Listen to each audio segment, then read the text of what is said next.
E nderuar zëvendës kryeministre Albana Kociu, shumë faleminderit për pjesëmarrjen tuaj. I nderuar kryetari i Komisionit për Çështjet e Brendshme dhe Mbrojtjen, zoti Çuçi, të nderuar të pranishëm, të dashur punonjës të Policisë së Shtetit. Është kënaqësi dhe përgjegjësi e veçantë për mua si ministër i Punëve të Brendshme të marr pjesë në këtë moment të rëndësishëm për Policinë e Shtetit, duke i besuar drejtimin e saj një drejtuesi të ri, në një kohë ku kërkesat ndaj këtij institucioni janë më të larta se kurrë.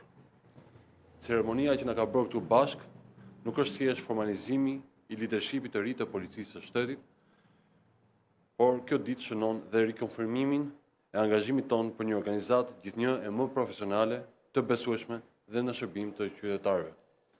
Por te solemnitetit dhe formalitetit të këtij rasti, dua të evidentoj 3 elementë domethënës. Së pari, lidhur me procesin e ndjekur deri më sot. Për të mbërritur në këtë ceremoni, është kaluar përmes një procesi transparent dhe të bazuar mbi meritë. Në çdo fazë është përfshirë vlerësimi i përvojës, profesionalizmit dhe integritetit të kandidatëve, duke siguruar që drejtimi i këtij institucioni kyç t'i besohet një figure të besueshme që përfaqëson standardet më të larta profesionale të organizatës së Policisë së Shtetit. Dhe pavarësisht se fituesi duhet ishte një dhe vetëm një, unë vlerësoj pjesëmarrjen e gjithë kandidatëve që ishin të pranishëm, duke demonstruar absolutisht një përvojë të konsiderueshme në detyrat që ato kanë mbartur dhe vazhdojnë të mbajnë në Policinë e Shtetit. Lidhur me kandidatin fitues, i cili ka marrë dhe besimin e Ministrit të Punëve të Brendshme dhe të Kryeministrit dhe Qeverisë Shqiptare, zoti Skënder Hite. Jam i bindur, personalisht i bindur, që të gjithë ju këtu sot, pjesë e organizatës së Policisë së Shtetit, por edhe më gjerë, ndani të njëjtin bindje me mua se zoti Skënder Hite është njeriu i duhur për të udhëhequr Policinë e Shtetit në një moment të rëndësishëm për vendin dhe për qytetarët, duke garantuar stabilitet, leadership dhe përkushtim ndaj shërbimit të qytetarëve dhe ligjit. Ai është një oficer karriere, profesionist dhe udhëhequr nga integriteti në çdo detyrë që ka mbartur. Unë gjithashtu kam patur fatin dhe mundësinë që për rreth 9 vite të bashkëpunoj me të në pozicione drejtuese që ka mbajtur në disa qarqe të vendit, gjithmonë duke treguar një shembull të lartë profesionalizmi, kuraje dhe integriteti dhe shërbimi të përkushtuar ndaj qytetarit dhe ndaj rendit dhe sigurisë. Do të vazhdojmë sot e tutje të bashkëndojmë punën së bashku për të përmbushur misionin tonë si shërbëtor publik ndaj vendit dhe qytetarëve. Së tretë, integrimi i vendit në Bashkimin Evropian. Ky mision bëhet akoma më i rëndësishëm në kontekstin ku ndodhet sot aktualisht Shqipëria, duke qenë se ne jemi në një proces real dhe të pandalshëm drejt integrimit në Bashkimin Evropian dhe negociatat janë të hapura dhe vijojnë dita ditës me intensitet me Brukselin dhe vendet anëtare, dhe progresi i Shqipërisë po vlerësohet në mënyrë të vazhdueshme nga partnerët tanë evropian. Ky është një proces që nuk matet me retorik, por me rezultate konkrete, me institucione të forta dhe me standarde të qëndrueshme. Në këtë rrugëtim, Policia e Shtetit ka një rol thelbësor, sepse integrimi evropian nuk është vetëm një proces politik, por edhe teknik. Është një transformim i përditshëm i shoqërisë dhe e vendit tonë.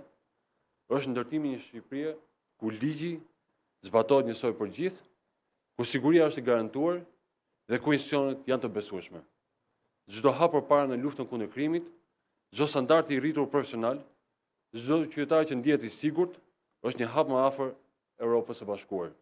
Nga ana tjetër, duhet ta themi qartë se kjo është një përpjekje për të garantuar rendin, për të garantuar sigurinë çdo ditë dhe për të shmangur çdo situatë që cënon stabilitetin dhe sigurinë e vendit, i bën qytetarët të ndjehen të pasigurt, ndalon çdo akt të nxitur dhe të stimuluar dhune dhe të gjitha bashkë në fund për fat keq dëmtojnë imazhin e vendit.